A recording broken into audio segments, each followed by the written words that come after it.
Hello, you're listening to My Pop 5, a pop culture podcast about people. In our show, we bring on guests to break down 5 pieces of pop culture that had an influence on them or helped shape them to become the people that they are today. I'm your host, Ryan, and before we get into today's show, I want to talk about something that's really important to us.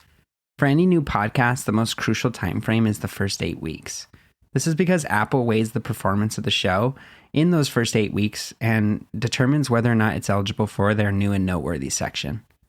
Podcasts that get featured on new and noteworthy tend to have the best chances at sustained success, so we're pushing really hard to try and make that happen.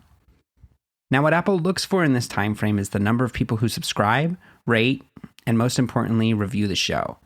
We've added a link in our description of this episode and our Instagram bio where you can leave a review.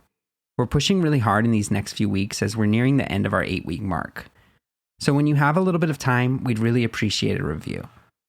Today, we have a really special guest for you. Veronica, Daniel, and I had the chance to interview the lovely Isabel Fuentes. Isabel's an incredible photographer here in the Los Angeles area and one of my closest friends. As talented as she is as a photographer, my favorite conversations with her are about movies, music, and her love of hot Cheetos. So let's get into it. Here's our episode with Isabel Fuentes.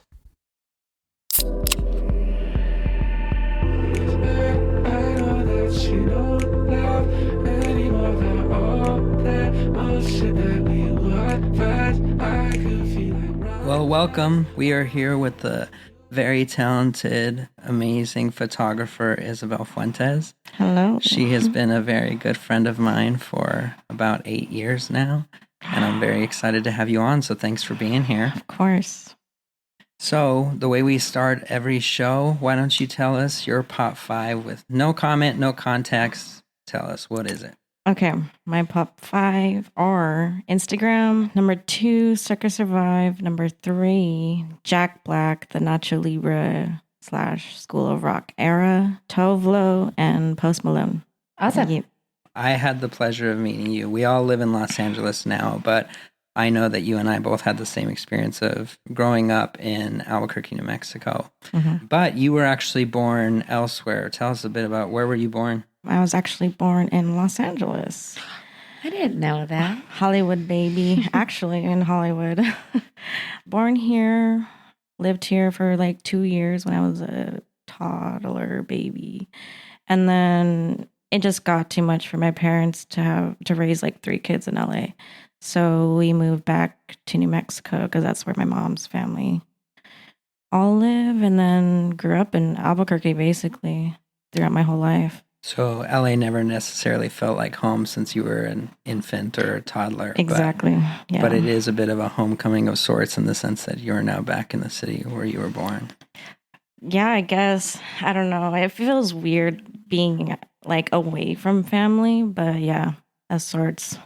Oh, sure. No, and I think I've had a bit of a similar experience, being that I spent the entirety of my life in Albuquerque until about a year ago, and now we're all here. It's so crazy to be Full out circle. here. Yeah. It really is. I'm going to start a little bit different because I know a little bit about your history, and so I want to try and follow a little bit of a chronological order. So Okay. let's go ahead and start. I'm going to go a little bit backwards. So the last thing on your list, number 5 that you put down was Post Malone. Mm-hmm. How did you come across Post Malone, and why is he here on your list? Posty post. I just love him so much. Like, he's the sweetest human. Like, I've watched so many interviews of him. I listened to like all of his records, and Morgan actually put me on to Post Malone when Stoney came out. And of course, Morgan, because Morgan's my boyfriend. Right. For listeners listening. Yes. So I'll jump in. Sorry to interrupt. Yeah. Morgan is the lead singer of the band I've played with forever. He is the founder of our group Pool Toys, and I met Isabel through Morgan, where you're going to hear his name likely a lot throughout this podcast. Yeah. And so That's Morgan. Morgan Lawrence Ching is who we're referring to. Exactly. Yeah. Morgan put me on to Post Malone, and honestly, when I first started listening to him, I didn't like it. I didn't like his music, and then something just like clicked. one of his songs, I listened to it and I was like, oh, okay, this is good. And then kind of getting into the internet culture, where he did like the H3 podcast and the Hot Ones interview of Post Malone. He's just like the sweetest, most humble guy. And then like I just got obsessed with him. Mm-hmm. He's super cool. Yeah. He's just like so humble, so like kind. Like you could just feel how awesome he is, you know, even Mhm. through like interviews that it's like so like not, you know, but Right. Do you think that there's was there a specific time, I guess I should say, that you came across him? Was it more recent in your adult life, or when did you first kind of discover Post Malone? I'd have to say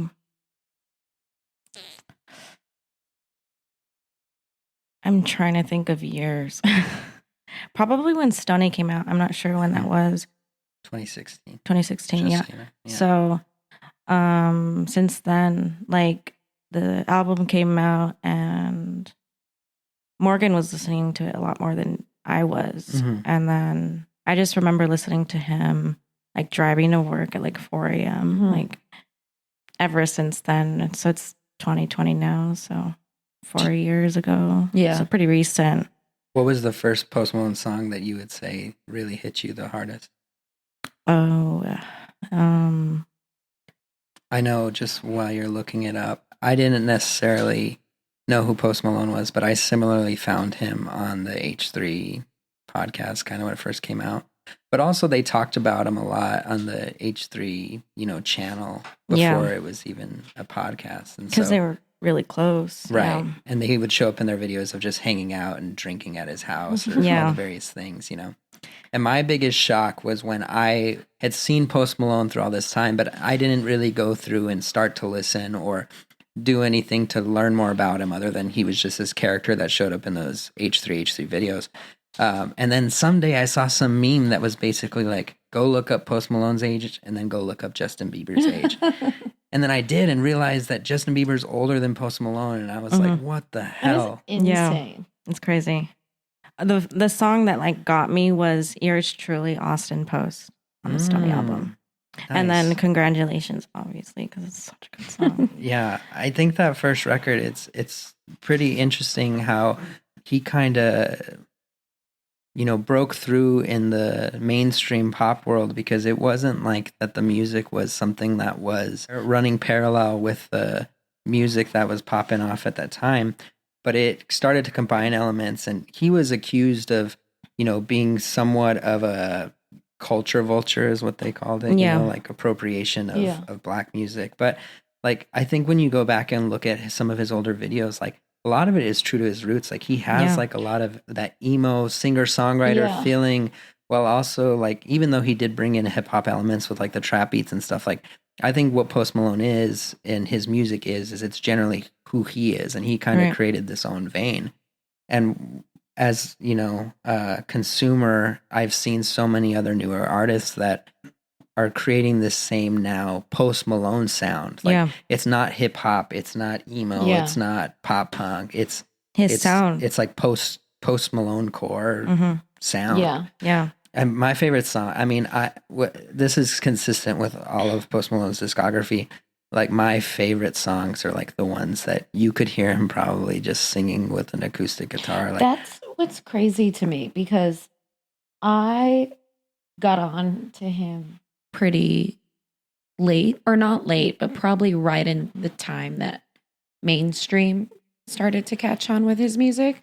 And I feel like he's pretty easy in the very beginning, at least when he started popping up more publicly, to kind of like write off as like, oh, hip hop artist is a good song, Mhm. and let's move on. Mhm. And then when I heard him sing at the Grammys acoustic with just an acoustic guitar, I was like, this kid sounds like Kurt Cobain when he's Yeah. singing with no other production except his own voice. Yeah. And then I think people, maybe if they weren't fully on board, they started to get pretty Yeah. like, okay, this guy's talented and he knows what he's doing. For sure. And he doesn't need all even though his songs are great with all the production that goes into them, he could do a really cool singer-songwriter acoustic song and it sounds banging. Yeah. Like, yeah, I just thought about Kurt Cobain when I heard him. Which I think was maybe one of those people at first. Like the first thing I heard was Wyatt Iverson. And I was like, you know, it's a good song. Like it's a well-written song, but I'm not necessarily sure that it's going to be, you know, it was too derivative for me at least. But I think, I mean, considering some of the other things on your list, I think he kind of appeals to, you know, the people that grew up listening to pop punk or listening to, you know, like the post-hardcore stuff. Alternative. Like, yeah. And that wasn't necessarily something I would have predicted from the first music that he was coming out with, you know. For sure. I definitely came around to it. And I think that's why, like, in the initial, like, thought of listening to Post Malone, it was like, he's, like, just another white person doing, like, you know, like, hip-hop shit. But, and I think what's really, really awesome about Post Malone is that, like, he just, like, broke through without, like, having to look a certain way, be a certain way. He was just genuinely himself. And I think that's just so beautiful. What is pop music now? You know, like, and he's still breaking, you know, records now. It's like he puts out a song and because it comes from him so genuinely, it's like, it's a hit because he's just himself, you know? Yeah, and he's so humble. I was watching an interview in preparation for this, and, you know, it was a little bit of a joke, but, like, we've all been talking about how he's such a good raw singer. They'll have talk shows asking him about, like, oh, how do you sing so well? And he's just like, oh, it's all auto-tune, bro. You know, like, but it's not auto-tune, like, because we've seen those posts where it is just him singing and he's got a damn good voice. Yeah. Oh, I saw a video of him doing Santeria by Sublime at, like, a casino or something, and it was awesome, like, to see him, because I think he, in a lot of ways, he kind of is a representation of, like, where we're at in music and pop culture. Yeah. Where these things are coming back and we are kind of less divided when it comes to, like, people being into hip hop or rock music or pop music. Whereas, like, when we were in the mid 2000s, it wasn't the people who were listening to the Carter 3 weren't, you know, the same crowd that was listening to all of the rock bands that were coming out. So it's like a sign of the times. I think he perfectly embodies that. There's so much more crossover now. And there's not like a clear blueprint for pop music. And even with like artists like Billie Eilish, it's like you can't put her to a certain mold. She takes from every genre, and it's just you good. know? Yeah. Yeah, I think more and more we're discovering it, and it's been difficult, I think, for most consumers and critics to kind of understand that you're not able to genreify artists anymore because they're creating new subsets and subgenres. And it's been like a weird identity crisis for pop music as a whole. Yeah. But, you know, Post Malone and like you mentioned, Billie Eilish are huge reasons as to why we are seeing just something different lately. Yeah. In terms of Post Malone as a person or even just his music, is there anything, you know, in your own life that you identified with, or was it more escapism what made it impactful for you, or why is it that you think he's been so influential to you? I think just him as a person and what he's done in, you know, pop culture is very inspiring because you live your day-to-day life kind of dragging along, you know, some days, and it's like with how he just approaches people and conversation, it's very inspiring to like try and emulate some of that because, you know, at the end of the day, when you meet people, you don't want to be rude or you don't want to be XYZ, you know, you want to be kind and humble and just like genuine. And I think what he's done and just within the next 4 years of being in this space, you know, it's very inspiring. And I actually saw him live. When was it? In December? I was going to ask you if you went to that concert. I did. I cried Was for it at sure. the Forum? Yeah. And it was just so inspiring, you know, throughout the different songs. He had like his speeches, and it's like, if you put your mind to it, you can do whatever the fuck you want to do, you know, as long as you are yourself and you are passionate about it, just go for it. You know, he's just that kind of like inspiring, you know. I think that's just why he's so like, I would love to be friends with him someday. He's just the coolest guy, you know? Yeah, I'd like to take it back a little bit, because I think, you know, some of the things you're drawing upon, I'm able to connect the dots because I know you pretty well. But for the listener, I know that art has played a big role in your family, and music has played a big role just in your life with both your brothers and Morgan and the band and stuff. So let's take it back. Why don't you tell us a bit about what mom and dad do, or what they did when you were growing up? And I'd like to hear more about your family. We'll get back to the show in just a moment. No, this isn't an ad read, but we do have a couple things that we'd love to share. I've been getting quite a few questions about how you can support the show. The truth is, you're already doing it by listening. But if you're looking to do a little bit more, the best way is to support our show is to rate, review, and subscribe on Apple Podcasts. Rating and reviewing truly does make all the difference for podcasts. So leave us a review, and in that review, tell us what your Pop 5 is, and we'll read it on the show. Another way to help us out is just following us on Instagram at MyPop5. We post short recaps of the show and include video or music clips that are referenced in the episode. They're some of our favorite pieces of content to produce. Anyway, thank you again for listening, and we'll get back to the show. My mom, she's a paralegal. That was her first job. So that's like how I knew her, as like a paralegal doing, but it was mostly for like immigrants, helping them get their papers sorted and things like that. And then she started working for the Attorney General's office. And so just like things like that. She's always had her like 9-to-5 job, and always like provided for the family as a whole. Like, but as far as like art is concerned, my dad has played a huge role in my life. He's just like been like freelance, like he does like signs and like things around Albuquerque, like probably things you've seen him do. Like he's done it and painted it in. But he also is like a very great like artist, like paints, and I actually have a couple of them at my apartment. Oh, cool. But he's always like taught us to be pulling some sort of art out of you. So like when I was younger, I used to actually play guitar, and both my brothers play guitar still to this day. But it wasn't for me. I think they pushed me a little too far into that. And so it's like, as a kid, you're like, no, I don't want to do it because you're telling me to do it. Right. So I quit that. And then they were actually taking classes at the UNM, the summer classes for flamenco. Okay. And then I went and, you know, I was with my mom picking them up. And then I started like seeing them dancing flamenco. And I was like, Mom, I want to do that. Because I didn't know. I was, you know, you see and you're like, oh, that's cool.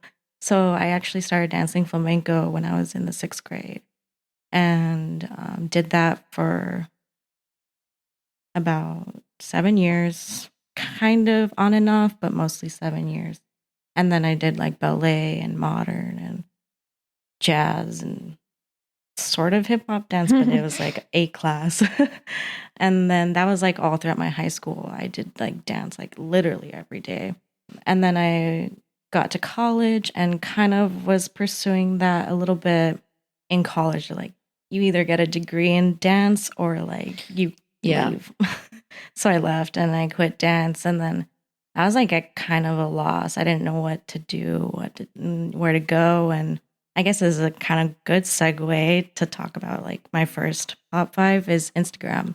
I downloaded the app in like 2012 when it came out on Android, and I actually met Morgan through the app. And actually, I wouldn't know literally any of you if Instagram didn't come out, you know. Crazy. So it's like little things like that. I downloaded the app. And how did you and Morgan meet? Sorry, Just Well, yeah, I'll say that. We actually met through Instagram. So we were Instagram, like he followed me and I followed him. But I That's recognized, how it usually goes. right. You're like, oh, they followed me back. But it's a little different because I actually saw Morgan play live at this place called the Gasworks in New Mexico. We somehow were Facebook friends. I think my friend told me to add him. And I was like, we became Instagram friends because we were Facebook friends, if that makes sense. Yeah. So we started following each other, and then he started following me on like Tumblr and Twitter, and then I was like, who is this guy liking my pictures? Like, it was when I only had like 100 followers. I'm like, this is weird. And so I looked and I was like, oh, it's that guy in that band that I saw like 2 years ago. And so I started following him back, and then we kind of went back and forth on Twitter. And so ever since then, 2012, we got together. So But hold up. Yeah. You're leaving out like crucial am I- parts of this Morgan story. So okay, yeah. how did the relationship eventually flourish? So you guys Okay. have, gone back and forth on Instagram. and Yeah. There was a pivotal moment that I'm aware of. Okay, yeah. So one day I actually tweeted out, I was super sick. I just tweeted, I was like, I wish someone could like bring me tea. And he's like, I'm out running errands, quote unquote errands. And I'm like, okay, sure. So that's how we actually met. stop. And I was like, That was the first time you met in person? yeah. And he was just so cool guy, like with his sunglasses. and then he's like, hi, here you go. Here's your tea. And I was like, thanks, bye. Because I was sick, there was Yeah. it was so awkward. But then we actually kind of went back and forth on Twitter for a while. We kind of did like the cat memes, like my cat's cuter than your cat. Wait, how did he know where you lived? We went direct message on Twitter. Okay, I was like, gotcha. yeah, here's my phone number. I gave He him my just shows phone number up. because I knew he was a real human. I was Yeah. like, I've seen you in real life. So here's my number. And Mhm. then I gave him my address and he dropped it off. That is And then so we hung funny. out like actually when I started feeling better. And then we were actually friends for like 5 months. And then we got together because we both thought we were like friend zoned. So like it was actually pretty cool to like be friends and then like eventually, getting together. But it was like it was cool. I thought we were friends for sure. And then it was just like happened overnight. Yeah. I remember this because I feel like we all went to the movies and I Yeah. tagged along with Alex and you came with Morgan. And I feel like Alex told me like, oh, I think that's like Yeah. a girl that Morgan just started dating. Yeah. And Hmm. I think I remember because what did we see? I cannot I think it was remember. Lincoln. Was it Lincoln? I have no idea, to be honest. But I remember that moment because it was like we got together and then we started like hanging out every day and like doing the movies thing. So That's so funny. I definitely remember that memory for sure. Yeah, I don't want to make this too much about Morgan because I want it to be all about you. But I like knowing that I was on the other side of this. You had For your sure. experience, but I was playing in the band that you saw. Mhm. The band that you're referencing was our old band, Great States. Yeah. And so I was friends with Morgan at this time. Mhm. So I've gone back and forth with your guys' story and like moments where I'm like, no, Morgan, that was You're super hearing fucking different creepy. versions. No, I thought what he did was a creep move, for the longest time when I hear the story back. But Yeah. knowing him as a person and then knowing like your experience with it, like it wasn't creepy at all because of the dialogue that you guys had online back and forth for the longest time. But Yeah.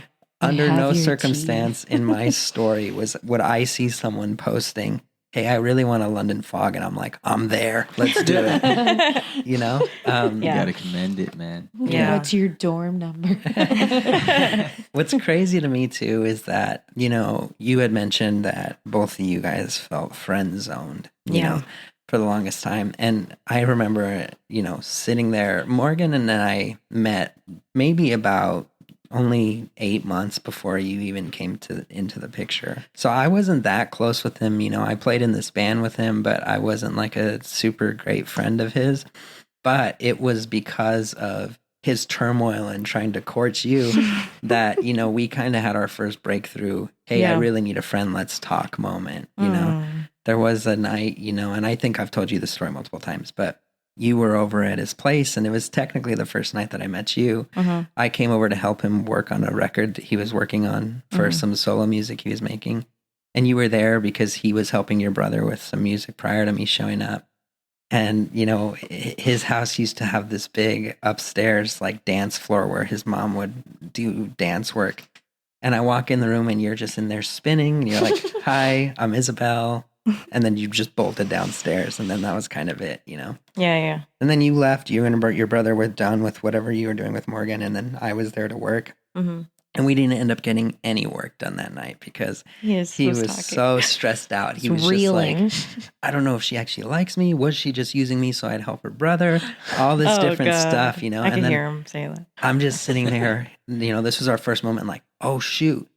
This guy that I idolized Morgan at this time, you know, but like this dude that I'm like, he's let me into his life. I'm in his band. And now this is the first time that I'm like, this is a personal moment. I get to try and connect. And, it's on you, right? Exactly. You know, and it all What did ended you tell him? I wish I could remember, you know. Yeah. I think like the way my memory plays it back to me is I was more just kind of like an ear. I don't think I remember giving him much advice other than like maybe calm down, you know, like it's going to be okay. Like it feels very, you know, life or death. Like you need an answer right this second. But I think you'll start to learn as the conversations develop kind of where each other stand. And turns out a couple months later, you guys started like officially dating anyway. Yeah. But it is funny because it was clear that while you may not have had strong feelings at that moment, you know, it's to him, it wasn't clear at all, you know, like where you guys stood. But here we are 8 years later. It's crazy. You know, it'll be 8 years that we're together in September. So. Wow. Yeah. I think like the first thing that I think about with all that is, you know, eight years ago, like we are still kind of trying to wrap our brains around how much the internet has affected our lives, whereas your current boyfriend that you've been with for 8 years, like 8 years ago, like you wouldn't, things might definitely probably wouldn't have happened that way if it wasn't for the internet. Like right. And even Instagram, you know, like that was super new at that time. I feel like Instagram in 2012. Yeah. Well, because Instagram was just like for an iPhone user, so like whoever had Instagram was cool because they had the iPhone. And then once it came out for Android, both Morgan and I had Android, so we were like we connected.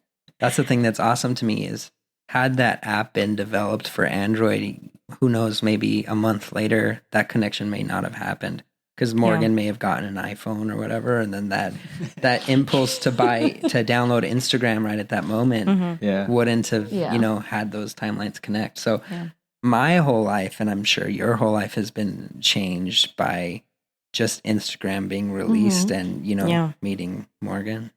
Meeting a lot of people in my life has like, Instagram has played like a huge role in like me as a person because at least right now in this moment, because when Instagram came out, I started picking up a camera. Morgan was like, you take actually like decent photos on your Android, like just buy a camera. So I did. And I mean, when I first bought my camera, it was just like taking pictures of Morgan and the band and like things like that. But then it actually like flourished into like what I'm doing now, which is kind of up in the air. I've been shooting models a lot and like kind of doing like lookbooks and things like that. It's crazy how something so simple as like pick up a camera can like turn into like what you want to do with your life, you know? So it's like, So Instagram definitely played a role in you deciding to do that. Basically. For sure. Yeah. And it was really cool because I started taking pictures and posting them on Instagram. Actually, this was back in, I want to say 2015. New York Times posted my Instagram as like the person to follow in New Mexico. So like I got a big boost of like people who followed me and things like that. And I think that was like the first moment where I was like, whoa, you know, whereas like someone from like New York Times or Times Magazine, sorry, posted my Instagram page to follow. I'm like, what the heck is going on? But it was a really, really cool moment for me. And then I think that was like the breaking point for us, like, okay, I'm gonna actually do this like for real and like learn my camera and like hone in my craft and download the appropriate things, Lightroom, things like that. But it's still just like a learning curve. I'm still like winging it, you know? It's So constantly like, evolving. yeah, You know? yeah. You say you're winging it, but you know when you just scroll through your Instagram feed, it's really clear that you have a gift for what you're doing. You know, Thanks. I think it might be true that most artists feel like they don't necessarily know what they're doing. You know, they're Yeah. just making stuff that they love or creating things that they enjoy. But that's a gift in its own right when you have thousands and thousands of followers that follow you because of your work, or you do have a magazine telling people that this is the one account in this entire state that you should follow. I know. It's the only thing that matters. I do have a question about kind of how you've formed your style as it currently exists. As I scroll through Instagram, there's a good mixture of capturing things that are important in your life in small snippets, but there is a blend of a lot of female models, bands, and some small snippets of your life, like Barely or things with Morgan. Yeah. How do you decide what's curated on your feed, and where did the idea to shoot female models come into your aesthetic? The whole reason why I picked up a camera in the first place was to connect with people. I've always had a hard time making friends. And so that was like a good way to like let's shoot, things like that.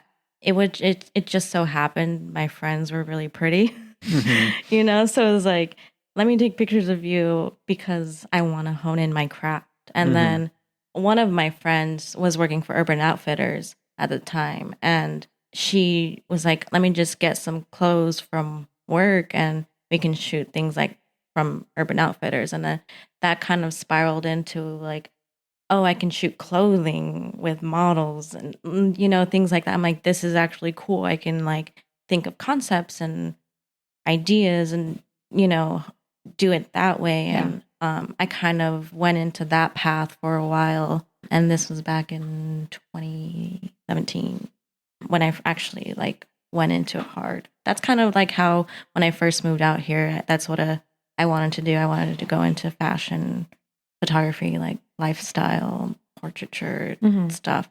And then I just realized like shooting pretty models wasn't for me.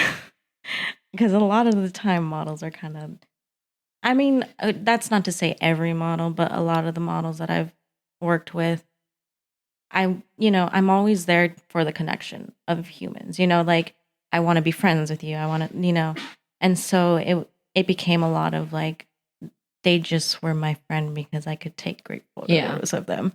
And then that kind of put me into a spiral of not wanting to do that kind of photography.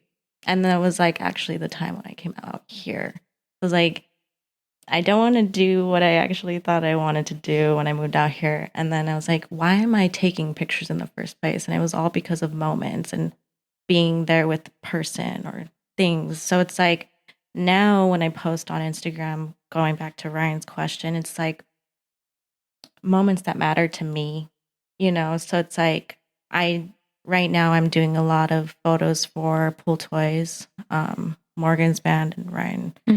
And because I genuinely care about these people and I want them to flourish and things like that. So it's like, it just depends, how I felt in the moment taking the photo. Now it's like, that's what matters to me and why I want to post it. So it's not necessarily a pretty picture. I mean, to me it is because it holds a special place in my heart. But like to me, shooting moments is what matters to me now. Yeah, you have a lot of like cool vignettes kind of photos and like slice of life stuff, which is, I mean, I think that's more interesting. And like when you scroll a little bit further, it's like a lot of models. Oh yeah, you can see the shift from like models to then just like more, not abstract, but you know what I mean? Just like for sure things that are different here and there. Yeah. Yeah. Do you know what your first Instagram post was? Yes. What was it? T for one. Is it? Well, I don't know that it's still the last post there because I know the you last look? post that you look at, it's like you were at your grandmother's house Oh, and you yeah, took a yeah. photo of something that was on the wall. Mhm. But A that may picture of not her. have been your first Instagram post because you can archive things or delete things. Or It's not whatever. my first for sure, but Yeah. But do you think that, I mean, have you noticed that kind of like what you said earlier? I mean, people were only wanting to be your friend because they wanted you to take good photos of them. I mean, do you get frustrated with the kind of boom in people wanting to be photography, or do you think that that a bit of it is kind of that instant gratification of being able to post immediately and get some sort of response for what they're doing? yeah, I think it's a little bit of both. I think at the time I was really frustrated because it felt like I was being used. I think now for me taking photos is a lot different from why I was doing it back then because it Got it. was for that like instant gratification for sure. Because at the time it was like Time magazine posted me and like I'm getting all these likes and things like that. So it was like very satisfying posting great photos, and so it was like a kind of back and forth, but I think what made me kind of spiral and like figure out why I actually like to do it brought me to like here. I'm very thankful for Instagram, right? Because it Yeah. brought you into my life. So I'm sure we'll wind back in and out of photos, but I'd like to move into the next thing because it's already been a bit about some of the stuff you've mentioned with both the Gasworks and your brothers and music. And let's move on to Circa Survive. Why don't you tell us a bit about when you first came across Circa Survive, how and what you love about that band? Okay. I started listening to Circa Survive when I was in 6th or 7th grade. It definitely plays back into like my childhood. I think at that time why it's made such a huge impact on me as a person, because I think around like 8th grade I found out that my older brother had a drug addiction, and so a lot of Circa Survive lyrics kind of pull from that because Anthony Green had really bad drug problems. I was listening to Circa Survive when I was like 6th grade and 7th grade, but it didn't really mean anything to me. So like when I was in 8th grade and 9th grade and starting to realize what these lyrics actually mean, it was like, holy shit, it kind of made me realize and put me into that feeling of like kind of having empathy for my brother, you know? That's like the big reason why I love Circa Survive so much. But also it just brings me back to listening to them as a kid and just like yelling, you know, because I was just like a very angsty person because like my brothers were like very talented, and like I felt like a lot of the attention was like towards them, and like me as just like who I am, like I'm a very shy person, and back then probably not that much now, but I was just like very shy and angsty and like didn't want to talk to people, so like screaming and like getting all that anger out was like crucial for me as like a teenager, you know. So Would you say that you're very close to your brother? back then, for sure. I think now, since I live far away, it's harder to maintain that close of a relationship. And also now it's a little bit different because I've kind of grown, you You've know. evolved. Yeah. Right, exactly. And I think they're constantly evolving, but I think there was a time where like I couldn't be there for them anymore because it was too hard. You know. Yeah. So I noticed you mentioned, that part of the connection point was struggles that your brother was dealing with. Was he the one who showed you the band Yeah. initially? Do you think he was cognizant of any sort of relationship with, the music in that way? Or did you have a special connection because maybe he, you saw him in those songs? I think it's the latter for me at least. I can't speak for like how it affected him and listening to that music, but like at least for me it was like I listened to it because my brothers listened to it and it was cool, but then like later on when I was older and I can read the lyrics and like understand it was like holy shit, I don't know. So I can only assume that's why they resonated with it so much, but yeah. And I know you said that it created a new sense of empathy towards your brother with listening. How did that time period and that new sense of empathy affect your relationship with him? I think like realizing that, sure, it was his choice in that moment, but from moving on, it was like, it was a disease, once Mhm. you like it, you latch on. It's like, there was times where he would like get better and then fall back and get better. But I'm like, even just getting better is like progress, It didn't Mhm. matter if he would kept on falling. It was like, it's so brave, to like try and come out of that and trying to be better, because it is actually a disease. And if you don't know how to cure it, it's like you're fucked, Yeah. So Yeah.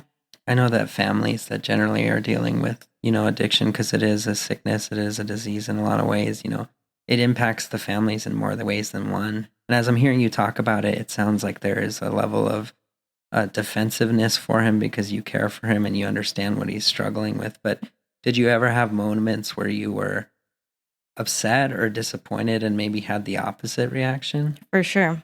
I think that was a lot of, I think I only felt that when he was doing bad, Mm. because there was literally nothing I can do to help.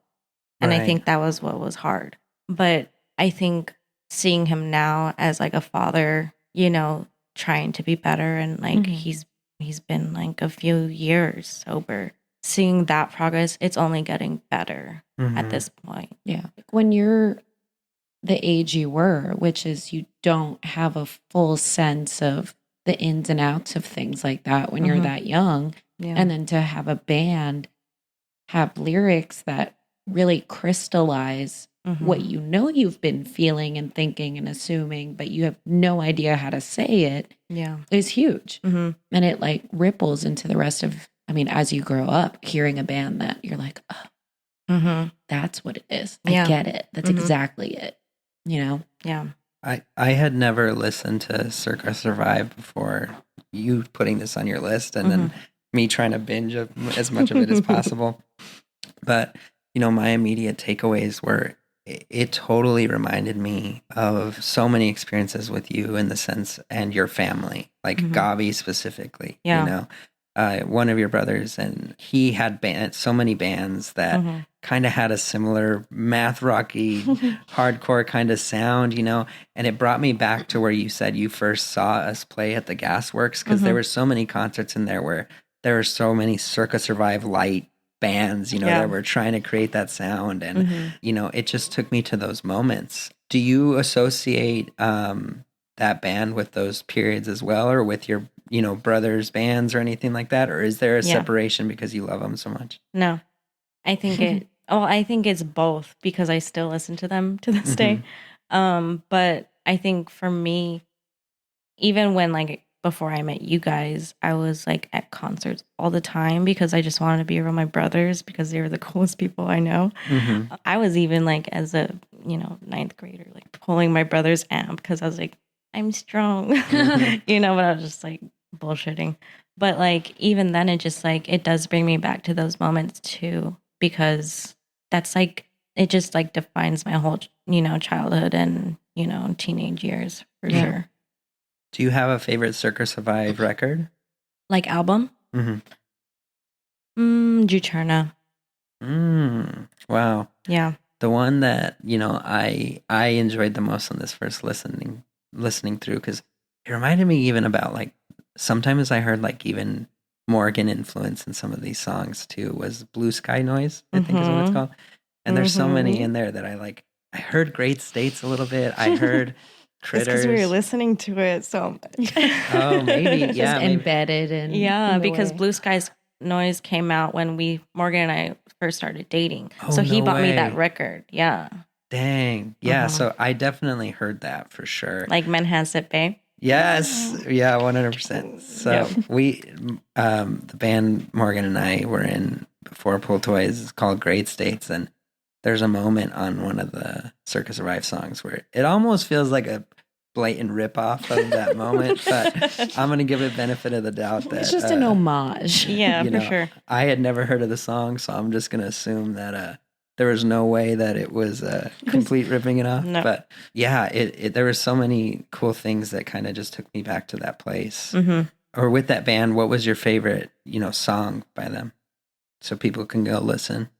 It's such a long name. The difference between medicine and poison is the dose.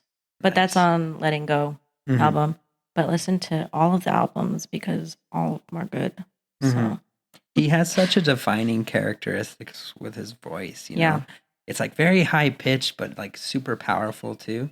And I think that's why I like it so much because he has such a high pitch because I could sing along. Yeah. There is this study that kind of came around, when I was starting college, that generally what you can find that most music that people are drawn to are the ones that they feel they can sing along to, so like you'd find that like even historically the people who had, for lack of a better term, shitty voices liked to sing songs like by Bob Dylan or Conor Oberst or those low songs that like you didn't need a good voice to sing them, or you hear it a lot with metal music too because you don't need to have a good pure voice. And females generally are drawn to higher pitched singers or other female singers because it's something they can sing. So Yeah. I think that's very cool. I realized too that while I had never heard of Circa Survive, I had listened to Seosin previously, and he was a part of that group, and I had no idea until I started, listening. He's a legend, Anthony Green. So tell us a story. I know you've been so hyped at that you've touched him or something along those lines, right? Okay, Can you tell that story? Yeah, I will tell that story. Tell us about when amazing. you touched him. Same thing, concerts. I love live music. So like going to concerts, seeing my favorite band is like the best thing ever. But I don't know how old I was. I think it was like 9th grade. I saw them at, what's that theater called? Sunshine? Sunshine. Yeah. I went to the Sunshine and I would like squeezed my way up front. And I was like, finally, I'm here. And then they played and then Anthony Green got onto like the Barricade? Yeah. Okay. And we had to hold him. And I was holding his calves and I just love calves. So I was like, I'm holding Anthony Squeezing Green's him. calves. Two worlds Yeah, exactly. met at that Right. point. Yeah. So I was like, oh my God, I can't believe this is happening. It was just insane. It was just such a moment. Was it mainly like a starstruck moment, or did you legitimately have a crush on the guy? No, I mean, like, he's kind of older. So, I mean, like, I don't think it was like crush, but it was like, oh my God, It's you. moment. Yeah. I think it was mostly starstruck. Right. I noticed, I haven't luckily been in a situation where I've ran into a celebrity in the wild. I have been to moments like concerts and things where I have met people, but I could prepare myself for that moment. Like I'm expecting to see these people. And so I didn't have that starstruck nature. But me knowing myself, I know that I similarly would get starstruck. And it was one of the funniest things earlier this year when I first moved to LA. We went to a show and you saw some former Vine star that you just got so starstruck about. Oh, yeah. And you were just like, oh my gosh, that's that person from Vine. And that's all you could think about the whole night. I know. I'm just like that. I'm like, if I've seen this person online and I love them to death online, like, I'm just like, I don't want to tell them because it's like, that's so weird. I don't want to be that person. But I'm like, wow, just such a moment for me in my own moment, know, like, but yeah, I remember that concert. And she was pretty big on Vine, but she was just like a normal person now because Vine is dead. Rest in Vine peace. has Rip. that. Maybe us talking about it will bring it back. Yeah. So a little bit of a weird transition. I found out that one of your next artists, Tove, also started out in a math rock band. Serious. Shut Yeah, up. so That is why I love Wait, her to death. can we say what math rock is So for listeners / yeah. me? I who doesn't honestly know? don't know how to best explain it. My understanding of math rock has always been that it's rock music that is more technical in nature, and especially in terms of like guitar musicianship. So instead of like chords and stuff that you'd hear in like classic rock music, there's a lot more running guitar lines, and there's a lot more of mixed meter, rhythmically complex, experimental almost sounding rock music. It's a lot of Exactly. Ooh. Yeah. And we'll play a clip here in the podcast of some sound of that, and in the Instagram story we'll play an example. But in general, it's really, I like to think about it of like, imagine rock music with more notes. Mm-hmm. Yeah, that's the only way I can describe it. But that's math rock for sure. All right. Yeah. Yeah. But Tovlo started in a math rock band called Tremblebee. I have to look this up. Yeah, but let's talk about now Tovlo. Yeah. What did how did you find Tovlo? Why do you love Tovlo? Let's go into that. Okay. Tovlo is the shit. She's the most badass person ever to exist. Let's just say that. Okay. No, I started listening to her when her song Stay High went big. Yeah. Mhm. And I think that actually went big on like Vine, to be fair, I want to say. Or someone on Vine posted the song, whatever. That was back in like 2014 or 13 or something. And ever since then, every album that she's put out, I've just loved. I think her music kind of, now that you say that she has like, she's been in a math, like it makes so much sense why I love her so much. But no, I just feel like a lot of her songs resonated with me at the time when I was listening to it. Like as like a woman, it was just like made me feel empowered listening to her, you know? Mm-hmm. Would you say that it was, you mentioned feeling empowered. I agree in the sense that when I think of Tovlo, I just think that she screams authenticity, right? Yeah. And everything she does is, no, I'm going to be fucking me and I don't care about any of the systems that tell me that I shouldn't be, right? Yeah. Did you feel oppressed or in a way that you couldn't be vulnerable and she helped you to kind of break that? Or was it just like, now there's someone who's also screaming the values that you also have for yourself? I think listening to her made me feel more comfortable in my own self. You know, like it's okay to be like this because you're just a woman and that's okay. What do you mean by be like this? I don't know.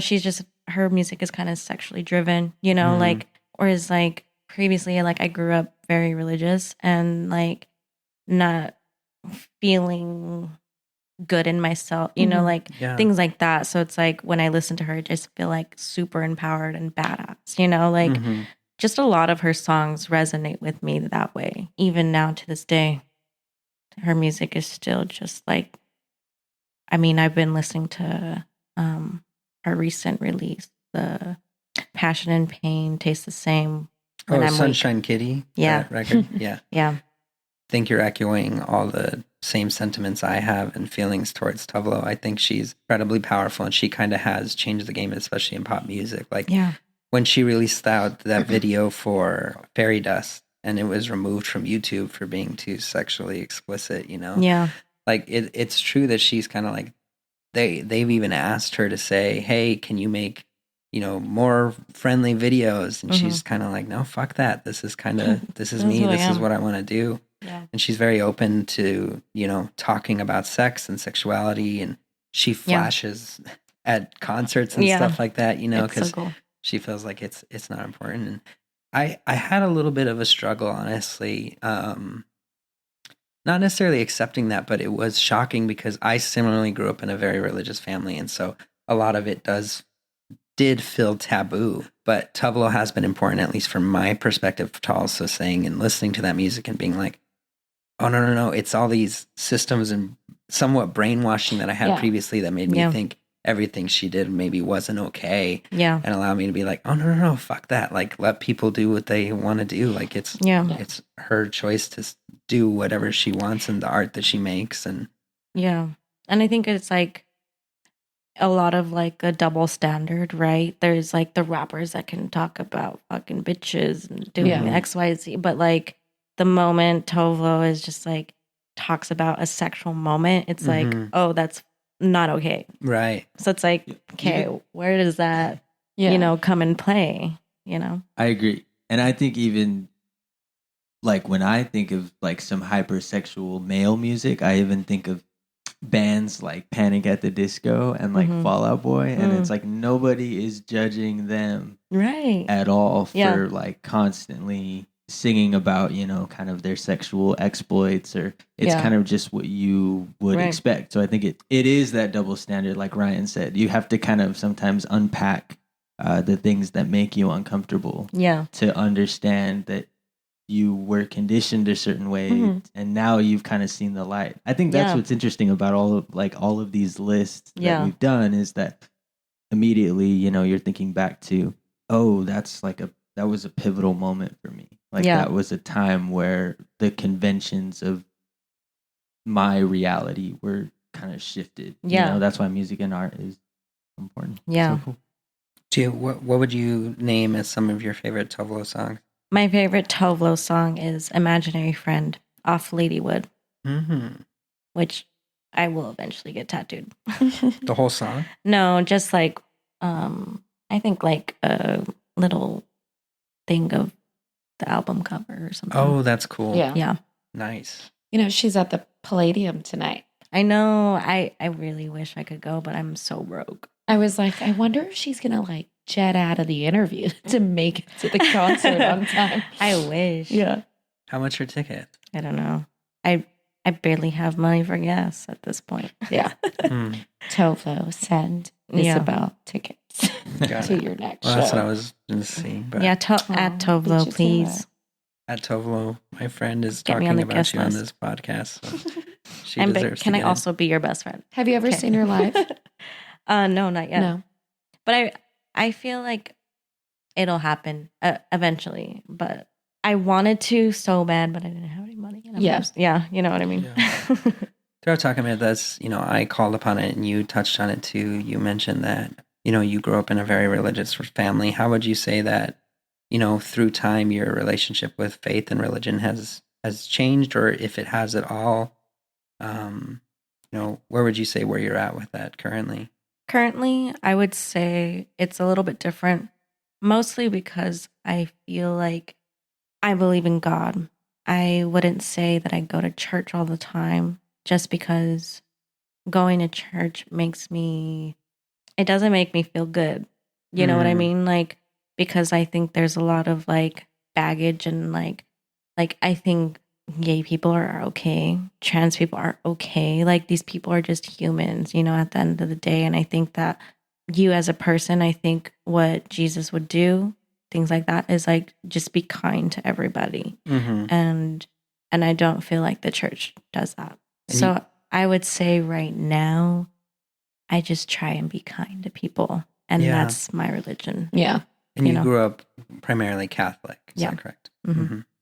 So I had a little bit of a different experience. I didn't necessarily grow up in the world of Catholicism. I was more like a non-denominational Christian, churches. Yeah. And I'd say my relationship has changed. And the reason I ask is because even though it might be a little unspoken in our immediate circles, yours and mine, we have a lot of atheist friends, and I know that you and I are very different in the sense that we grew up with very religious households. And I still am kind of not necessarily sure where I fall with, faith and what I believe, but I have resonated with when our friends in our group of circles are talking about stuff and they're very passionate about their beliefs or non-beliefs, For me, I felt like this unspoken thing that, one, you don't necessarily agree with that. And I've had the same struggles where I'm not sure what I believe. And so it's interesting to hear because I regardless of the people and the company that we keep, it hasn't changed necessarily who you are internally, And I think that's what is like so important to me, because when I first started dating Morgan, it was like he was like an atheist, and I knew that bothered my mom because he didn't believe in God, and us even moving in together, that was like my mom was like really mad at me for a while. And I think at the end of the day, like, I don't see people as atheist or Christian. To me, it's like everyone is human, and actions speak louder than words always. So like living your life the best way possible, being kind, having empathy for people is just what is important to me. At the end of the day, I'm not forcing my beliefs down anybody's throat, but I believe in human connection. And I think Morgan and I have like a very strong, deep connection that won't ever get in the way of my beliefs, So yeah. No, that's been super important for, our friendship group, is as much as I mentioned that most of them are atheistic, and the way we have conversations about it, or the fact that there are frequent conversations about it, hasn't ever been forceful, or they haven't been, tried to impose their ideas on anyone else. And Yeah. Morgan, specifically with your relationship, has been within the first few years, you were singing in your church choir. Yeah. And he was like, cool, go have fun. Yeah. He was never saying, no, you should stop going to church or doing anything like that. Well, that's where the problems start on like both sides when you try to kind of enforce your beliefs or make other people feel stupid for their belief or non-belief. That's just a losing game. Yeah. So if you're at peace with where you're at, they're at peace with where they're at, go forth and flourish. Like that's all that really matters, I think. And I think that's like, for me, I would go to church for my mom because that matters to her and I care about my mom and making her happy, right? But at the end of the day, it was to a point where like going to church was like a task, a chore. And I felt like a lot of the people around there weren't living life like Jesus would. It was just all very judgmental, and like I didn't feel safe. And I feel like being safe is just like there's just so many religions, right? What's the right one? Right. And so it's like, this is just another one, right? But at the end of the day, it's like, there's only one God. I mean, at least for me, what I think, as long as you're trying to be a good person, I think that's all that matters. Yeah. No, that's fair. Ditto. Like Ryan said, there's something that comes up often. For one, it kind of speaks to that we all have spiritual experiences, regardless of how we interpret them, represents itself in the many religions that there are, the different denominations. Like we all are experiencing spiritual things. For me personally, because I can relate, I grew up Catholic, and a lot of my family is still very devout Catholic. Personally, where it kind of falls apart in some ways is, in general, a lot of churchgoers that I experienced in my life were judgmental, and were always trying to put on a front that they were not. And for me, in a lot of the community that I experienced, it was more so like not just being good for goodness sake, and not just, genuinely being understanding. And so I think in a lot of ways, like my reservations with religion would come from the community at large shunning responsibility for having to kind of unpack. It was right before I actually met Morgan, I was like very, very devout. Like I would go to church all the time, and I was actually like a youth leader, and like spirituality plays like a huge part in my life in that way. So it was like, to those extremes, I think I found myself at a loss at sometimes, because I've gone through so much in my life, even just as like a teenager, I had so many spiritual moments, and like, I believe in God full-heartedly, but I didn't feel like the people around me genuinely cared for me. And I would open up and they would just like judge me. I didn't feel safe anymore. That kind of like made me question, even just like having friends that were gay. It was like, why do these people go to hell? That doesn't make any sense to me, because these are human beings and they're kind humans. And then, at the end of the day, it really didn't matter, I don't think, so kind of unpacking that, and then realizing that like, as long as you just walk the walk and try and be the best that you can be day to day, that like just what matters. Yeah. Well, to move on to your last one, and a bit of a segue with another godly man, we have Nacho Libre. Oh, yes. Jack fucking Black. Jack Black. More specifically, yes, Jack Black. But, the two movies that you mentioned that you love the most were Nacho Libre and School of Rock. So talk about, these movies and why you love them so much. And, let's all geek out about some of these hilarious films. Okay, I have to ask real quick. Yeah. Do you like Tenacious D? Yes. I was just going to ask that. Yeah. Love Tenacious D. I've never seen it, honestly. Oh, we got to watch it. Yeah. Have you listened to Tenacious D? I've listened. I have. They're the greatest band in the world. Yeah. Like, ironically. So, Nacho Libre, School of Rock. Let's talk about Jack Black and kind of why you love these films. Yeah. He's just the funniest person alive. I agree with that. I say that all the time. Yeah, he's just so fucking funny. I love him. I would say Nacho Libre is like top 5 movies for me. And I think I just put Jack Black because like School of Rock was such a good movie So too. good. But I think Nacho Libre in particular, like, it just brings me back to like being a kid and making like jokes, the Jack Black jokes with my brothers and like Yeah. laughing and, especially the Easter joke because like every Easter, like you always have to say it. Yeah. And I wish I knew that this was like true for everyone, but I've noticed, and it might be our experience that we grew up in a very Hispanic culture in Albuquerque, New Mexico, right? For sure. But almost everyone that I know, like the families, like those Nacho Libre quotes were everything. Yeah. You know? Yeah. Like I can't go a day probably if I'm with my dad without him not dropping some sort of Nacho Libre That quote. is so funny. Yeah. Like, like every day. And my dad is just one of those people that tries to be funny all the time. You know? So like my dad's a character, but like every day it's just get that corn out of my face. Or Oh, yeah. Yeah. Jojo, I need to borrow some sweats. Yeah. You know? Or Exactly. what about the Lord's Jeeps? Oh, my gosh. yeah. Did you not tell them they were the Lord's cheese? Yes, man. Mhm. Every time I'm at my grandma's. Yep. I Someone wonder says if that's super topical to Albuquerque Yeah. and New Mexico in Mexico, general, yeah. because when did that come out? What year? I want to say Well, let's see. 2005-ish. Yeah, okay. Someone So fact check me. Oh. we watched it, but like, and then we kind of And went then I about our watched lives. it like every day. Yeah, Just kidding. I have seen But it that. wasn't ingrained in like our surroundings. I think Mhm. like it would have been in Albuquerque, especially with like the luchador and all Yeah. that. Yeah. Nacho Libre came out in 2006. Yeah. Dang. So, Yeah. So close. I was Yeah. in 6th grade. Although, 8th grade. Yeah. I guess it depends on, which half, because school years are like 2005, 2006, and then Yeah. 2006, 2007. But, Yeah, what's with that, America? and what do other countries start the new school year January 1? I don't know. I don't think so. So I I think just that's most education Took the systems. opportunity to say. Daniel is anti-American. I'm kidding that up.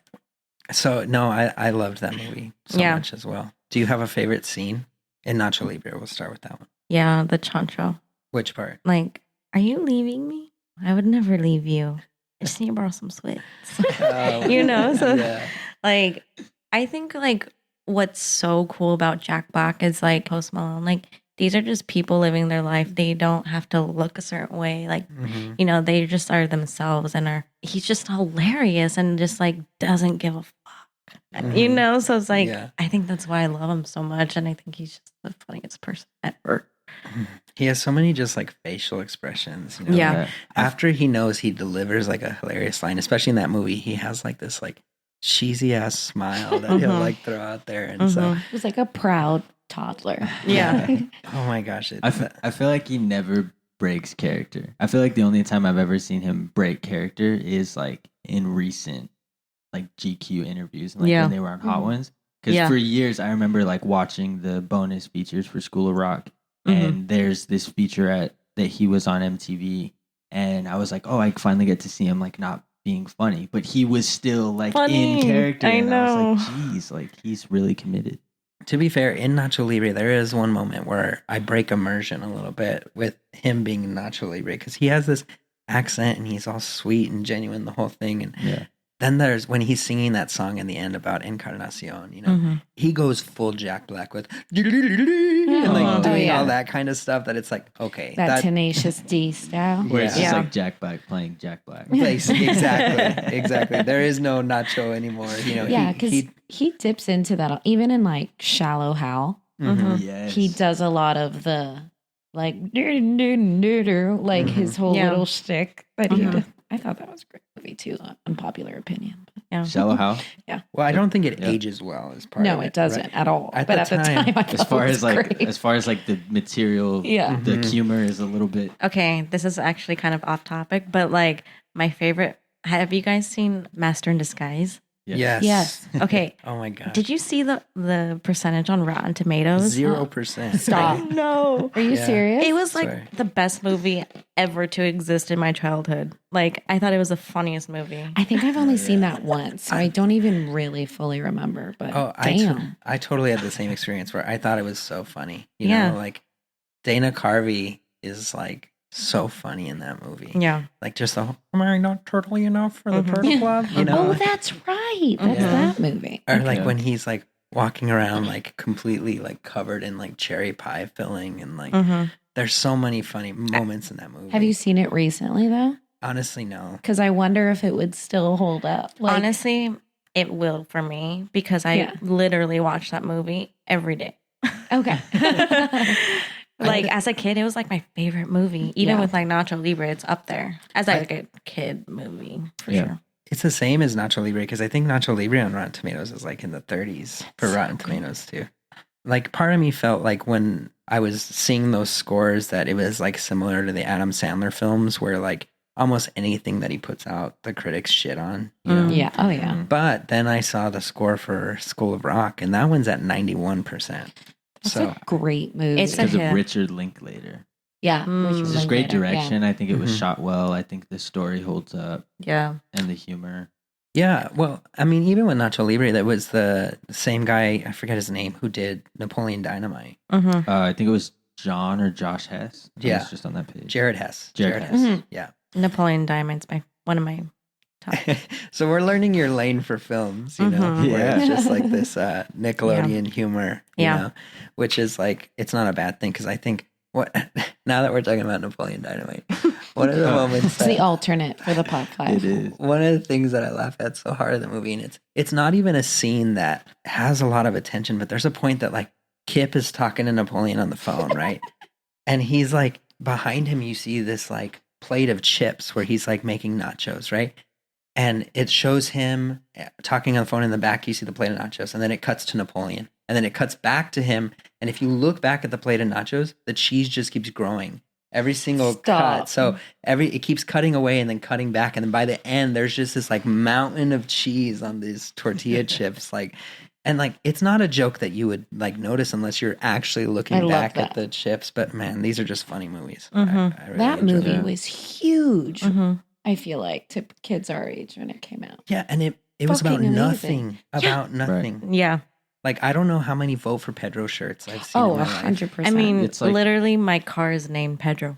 Yeah. Wow. You go to Hot Topic, it was like all Napoleon Dynamite gear. I just remember that was one of the things where everybody made a reference to that movie like every 5 minutes when you were a kid. Like it was one of those movies that I don't know everybody just saw it. Times I've heard Tina, you fat lard. Like poor llama. Or make yourself a dang quesadilla for Kip. Oh, check this out. How much you want to bet I could throw this over that mountain? You know, Uncle Rico. No, I was gonna say interesting about Nacho Libre that I'm just reading on Wikipedia.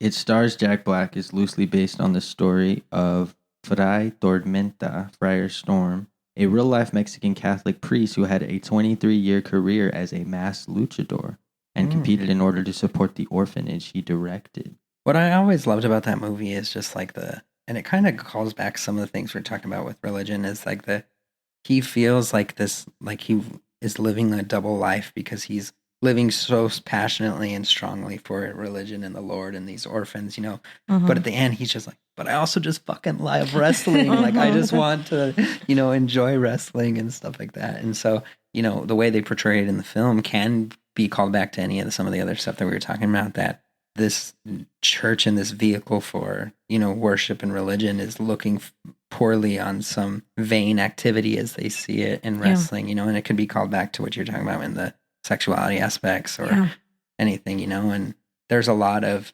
trying to show that you can, in his instance, you can do what he was doing for good, or maybe that it's not as bad as an activity as the church thinks it is. And right. So I think like a very meta way of looking at a Nickelodeon, you know, comedy, but that kind of sentiment of like him feeling like he's abandoning, you know, the church and all his good deeds, but like he still feels like that double life. I feel like a lot of people feel like they live like that, you know, at least like sometimes even I do. I'm like, when I was going to church all the time, it was like, what am I actually doing this for? You know? Yeah, I can kind of feel like that.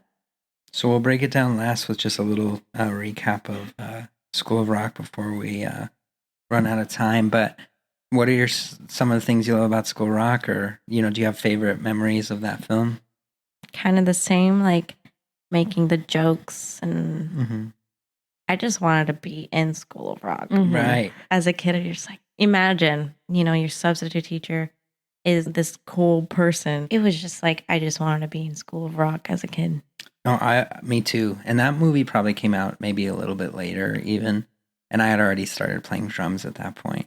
And I always had like this weird like feeling where one of my first concerts I ever went to was Green Day, And there was a point that like I honestly wasn't even good at drums at this point. Like I was maybe in 7th grade, so I probably could barely play like a rock beat, But the lead singer for Green Day started pulling people up from the crowd and was like, "Who can play bass?" And he pulled someone up, and he kind of did the same scene like you imagined in School of Rock, where he starts having the kid play like one rhythm on the drums, and then he tells the girl on bass play cello, G, G, G, G, and then they're just playing the notes, But Green Day started doing this whole same thing with people from the crowd.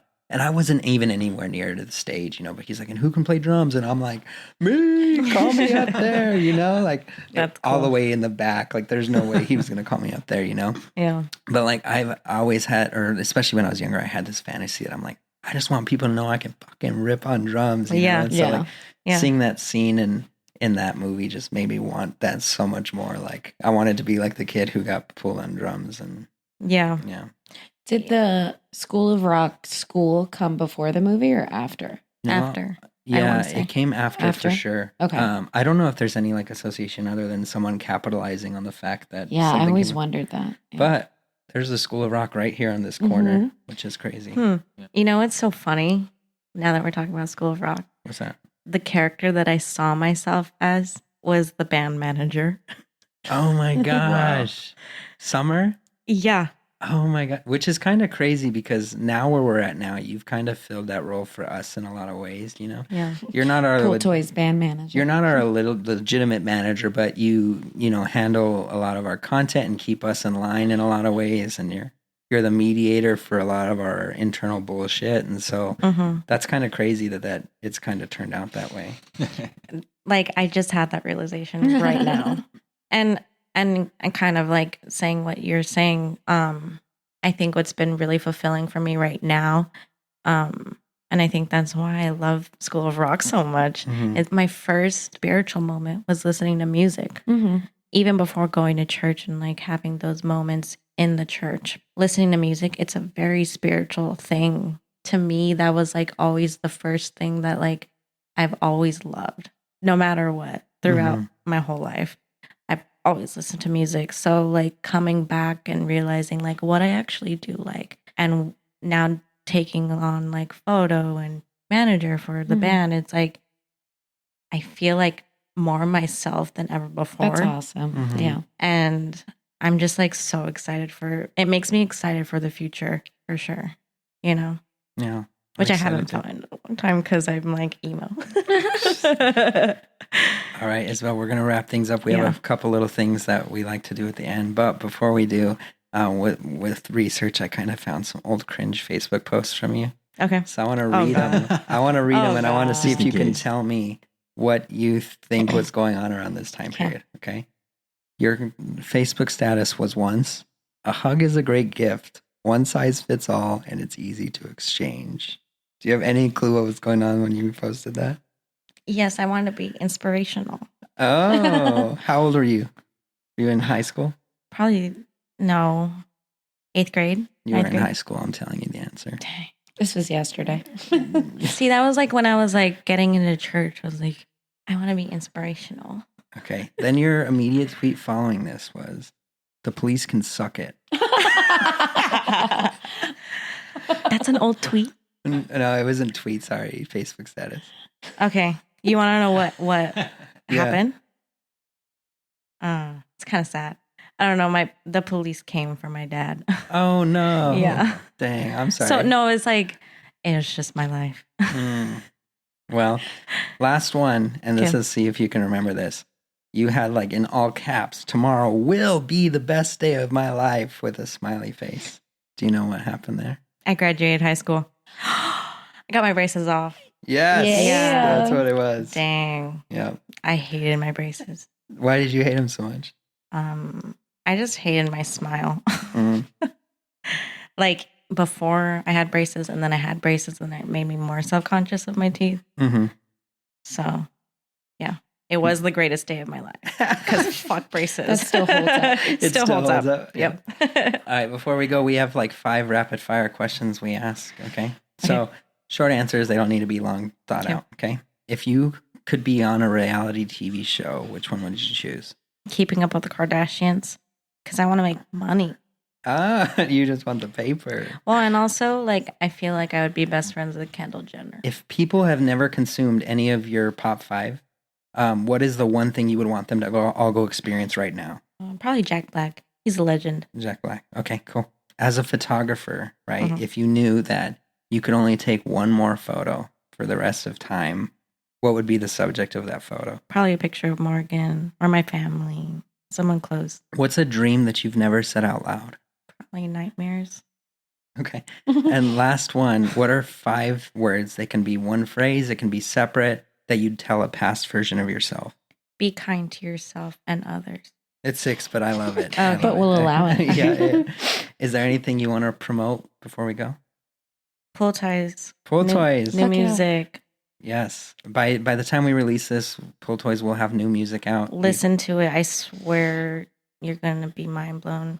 Just keep up. The music is coming. More, better, good. All the music. It's just the best. Awesome. What- I love you guys. Where can people see your photography? Oh, you can find me on Instagram at Isabel, 3 E's, Sabel, and my website, isabelfuentes.com, ISABELFUENTES.com. All right. I haven't updated my website in a while, but I will when this comes out. Before we go, I want to share one last story. Okay. Within the last year, you were taking a photography course of some sort, and you had asked a bunch of peers to kind of mention some of their favorite memories of you, or call upon descriptions of you. And I went back to kind of what my first response was, and my response for yours was, there was a time when we were on tour, and you and I had some riffs on tour. We weren't necessarily the closest, but there was this time on tour where we stopped in San Diego, and I was a little envious of some of the relationships you had with the rest of the band, because ours was so contentious at times. And when we got off the bus, there was one point that you just said, "Hey, Ryan, we really need to take a pic together." And it was kind of this moment that I felt like, regardless of like the brother-sister banter that we potentially had between each other, like there was a real love for one another, and felt finally like a part of your circle. And so I'm so thankful for you, and I love the fuck out of you, and thank you so much for coming. Thank you for having me. This was so much fun. Yeah. It really was. Very sweet. That'll do it for today's show. Thank you so much for listening. We had so much fun with Isabel, and can't stress enough how talented she is. So give her a follow and check out her beautiful photos. If you want to hear clips or songs or see visuals of what we talked about during the episode, check out our episode recaps featured on Instagram. They're saved. You can even see the episode recaps we've done from previous episodes. As always, you can follow us on Instagram and Twitter at MyPop5. If you haven't already, please subscribe, leave us a rating on Apple Podcasts. We'll see you next week, and until then, what's your Pop 5?